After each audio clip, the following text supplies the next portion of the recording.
Bismillahirrahmanirrahim. Assalamualaikum dan salam sejahtera. Selamat datang ke channel Cikgu Nuan.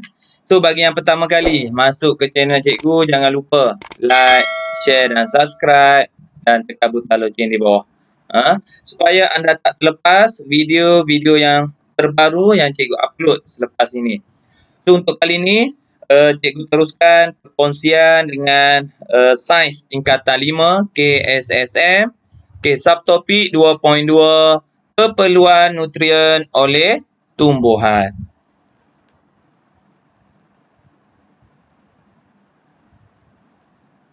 Selain manusia dan haiwan, tumbuhan juga memerlukan nutrien yang tertentu. Untuk apa? Pertumbuhan, perkembangan dan pembiakan. So, bukan manusia saja perlukan orang kata keperluan nutrien ni. Kalau kita karbohidratnya, proteinnya, zat-zat tertentu. Tumbuhan pun sama, dia perlukan nutrien macam kita juga. Tapi apa dia? Jom kita tengok. Nutrien yang diperlukan oleh tumbuhan dapat dikelaskan kepada dua kumpulan, iaitu makronutrien dan mikronutrien. Kita tengok. Nutrien yang diperlukan oleh tumbuhan ada dua, makro dengan mikro. Ingat, makro ni besar, lebih banyak, lebih besar makro. Mikro lebih kecil, sikit. Ni maksud mikro. Okey.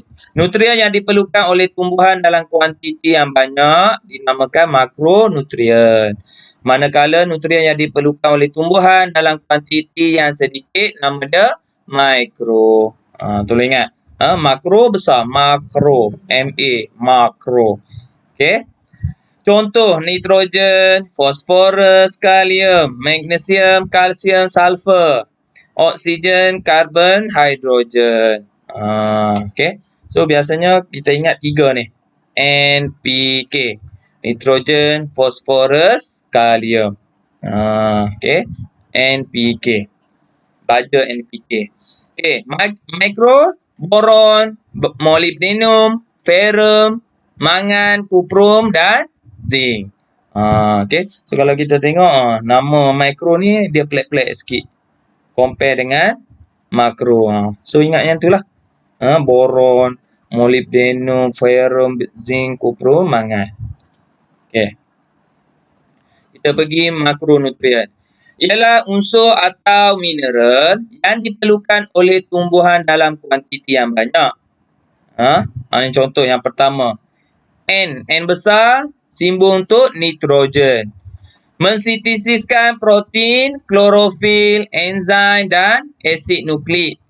Okey, so dia bina, dia jana, dia buat apa? Protein, klorofil, enzim dan asid nukleik. So itulah fungsi nitrogen. Yang kedua, membantu pertumbuhan dahan dan daun. So unsur nitrogen ni penting . So kalau pokok tu tak ada daun, so dia kekurangan apa? Unsur nitrogen. Senang nak ingat macam tu. Meningkatkan pengeluaran buah dan biji benih. Tu. Antara fungsi-fungsi nitrogen. Okey, kita pergi pula kepada fosforus. Mensintesiskan protein dan asid nukleik. Menggalakkan pembahagian sel untuk penghasilan bunga dan buah. Sama macam nitrogen tadi. Kalium, K besar. Mensintesiskan protein. Menggalakkan pembahagian sel tumbuhan. Memperkuat daya ketahanan terhadap jangkitan penyakit. Tu kelebihan dia. Unsur kalium ni. Magnesium. Komponen penting dalam klorofil. Mg. Selain daripada tu, kalsium. Ca.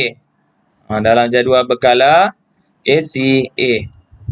Mensintesiskan gentian glendon semasa pembahagian sel. Membantu pertumbuhan meristem. Hujung, pucuk dan akar. So dia bantu ni, akar berkembang, pucuk naik. So daripada unsur mana? Unsur kalsium. Kalau kita dia saling kulit lah. Tapi pokok untuk bina sel-sel ni kalsium. Sulfur S besar mensintesiskan protein dan klorofil, membantu perkembangan buah. Okey, so untuk buah sulfur juga menggalakkan pembahagian sel tumbuhan. Okey, tu sulfur. Okey, oksigen.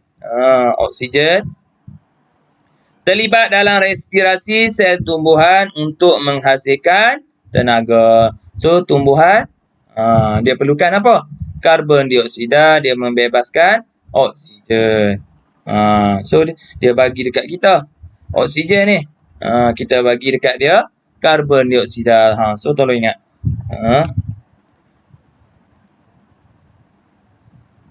Karbon dan hidrogen. Membina gula atau kanji semasa fotosintesis. Okey, fotosintesis ni apa dia? Proses untuk membuat makanan untuk tumbuhan.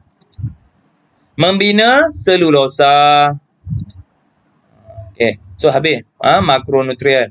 Kita pergi kepada mikronutrien. Mikronutrien ialah unsur atau mineral yang diperlukan oleh tumbuhan dalam kuantiti yang sedikit. So pokok-pokok tumbuhan nak sikit je yang ni. Okey, B, boron. Mensintesiskan klorofil dan dinding sel, membantu pembentukan buah dan biji benih. Okey, so dia boleh buat dinding sel. Lepas tu membantu pembentukan buah dan biji benih. Boron. Seterusnya Fe, ferrum. Membantu pertumbuhan bahagian pokok yang muda. Membantu respirasi sel. Okey, ferrum. Seterusnya kuprum, simbol Cu. Terlibat dalam fotosintesis dan respirasi. Nama pelik-pelik kan. Ni mikro. Molybdenum, Mo. Mensintesiskan protein, membantu pertumbuhan tumbuhan. Okey, itu fungsi dia. Mangan, Mn. Terlibat dalam fotosintesis dan respirasi. Membantu pembentukan asid amino. So membantu pembentukan asid amino, mangan. Zinc membantu sintesis protein dan pembentukan klorofil. Membantu pembentukan daun. Okey, zinc membantu penghasilan daun. Kesan kekurangan nitrogen, fosforus dan kalium terhadap pertumbuhan-tumbuhan. Pada awal tadi cikgu suruh ingat dah NPK. Yang ni kalau nak eja fosforus. Nitrogen, fosforus, kalium. Okey, tumbuhan yang sihat. Akar ada, daun ada elok, hijau, bunga ada, buah ada, komplit. So yang ni adalah pertumbuhan-tumbuhan yang normal. Batang tumbuhan kuat. Daun di bahagian atas kecil dan berwarna hijau muda. Daun di bahagian bawah besar, besar dan berwarna hijau tua. Tu. Hijau muda atas, hijau tua bawah. Penghasilan bunga dan buah normal. Komplit lah. Pertumbuhan akar pun normal. So yang ni kita namakan tumbuhan yang sihat. Okey, yang ni tak sihat. Kalau tumbuhan kurang nitrogen, apa yang jadi? Pertumbuhan-tumbuhan terbantut. Mula-mula terbantut. Batang tumbuhan lemah. So yang ni batang, maksudnya lemah, mudah patah ke? Ni. Yang ketiga, daun di bahagian atas lebih kecil dan mudah gugur. Tu bezanya. Daun dia kecil atas. Lepas tu mudah gugur pula. Daun di bahagian bawah berwarna hijau pucat. Kalau yang normal tadi hijau tua. Ingat. Yang ni hijau pucat atau kuning. Seakan-akan nak jadi kuning ataupun kita namakan klorosis. Maksudnya tak cukup hijau tu, maksud tandanya kurang klorofil. Okey, yang bagi hijau tu klorofil. Penghasilan bunga dan buah terbantut. Mungkin ada ya, kalau nombor ada 2 3 kuntum, dia satu je. Lebih kurang macam itulah. Terbantut ataupun tak ada langsung. So yang ni adalah ciri-ciri pokok kalau kurang unsur nitrogen. Daun kecil, batang lembut, daun bawah warna kuning pucat, terbantut penghasilan bunga dan buah. Okey, tolong ingat. Pertumbuhan akar normal. So untuk nitrogen akar dia okey, tak ada masalah. Cuma batang, daun atas, daun bawah, batang, tu tolong ingat. Okey, kita pergi yang kedua. Kalau kurang fosforus pula, apa yang jadi pada pokok? Pertumbuhan-tumbuhan terbantut lambat membesar dan lambat matang. Okey. So lambat membesar dan lambat matang. So kalau orang tanam sebulan 2 bulan dah okey dah elok dah, tapi dia masih rendah lagi, tak ada lagi orang kata akar, nampak pertumbuhan akar merosot, batang tumbuhan lemah. Nampak lemah. Daun di bahagian atas lebih kecil, special dia warna ungu. Tengoklah pokok-pokok kalau ada kat rumah kita, tengok adakah jadi macam ni. Daun di bahagian bawah pula, okey, apa yang jadi? Berwarna hijau kebiruan. Dah hijau okey, kebiruan. Bergulung dan tepi daun berwarna perang. Ni banyak pokok jadi macam ni. Tepi ya. Tepi-tepi ni warna perang, warna oranye macam tu. Okey.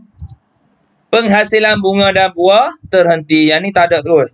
Kalau fosforus tak ada, so pokok tu memang tak ada takkan ada bunga ataupun buah.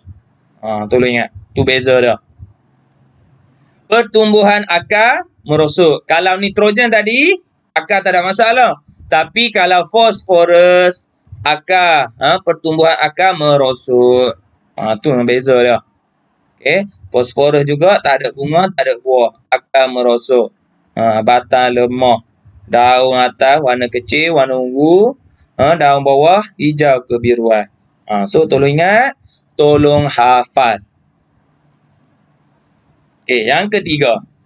Nitrogen dah, fosforus dah. Yang ketiga, kalau kurang kalium, apa yang jadi pada pokok tu?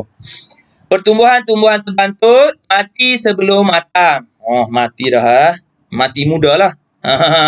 Daun dengan tisu mati di tepi daun. Ni, tepi-tepi ni nampak tua dah. Mati dah. Nampak kuning. Nak gugur dah. Okey, batang tumbuhan lemah. Daun di bahagian atas bertumpuk-tumpuk perang. Hujung bergulung dan klorosis. Tak ada warna hijau. Ada warna kuning, oranye ni. So tengok ada tumpuk-tumpuk. Daun di bahagian bawah layu dengan tisu mati di tepi daun. Okey, layu. Penghasilan bunga berkurang dan penghasilan buah terhenti. Bunga mungkin ada, tapi buah tak ada terus. Okey, tu beza dia. Okey. Pertumbuhan akar berkurang. Tadi merosot. Okey, tadi nitrogen normal. Okey, fosforus merosot. Kalau akar kalium berkurang. Tolong hafal. Daun atas jadi apa? Klorosis bergulung. Daun bawah jadi apa? Layu, tisu mati di tepi daun, batang lemah. Ni. So tolong hafal. Okey. Wallahualam. So setakat itu saja perkongsian cikgu untuk kali ini. Kalau anda suka video cikgu, jangan lupa like, share dan subscribe dan tekan butang loceng di bawah. Sehingga berjumpa lagi dalam video akan datang dengan tajuk 2.3 kita nitrogen. Wallahualam. Assalamualaikum.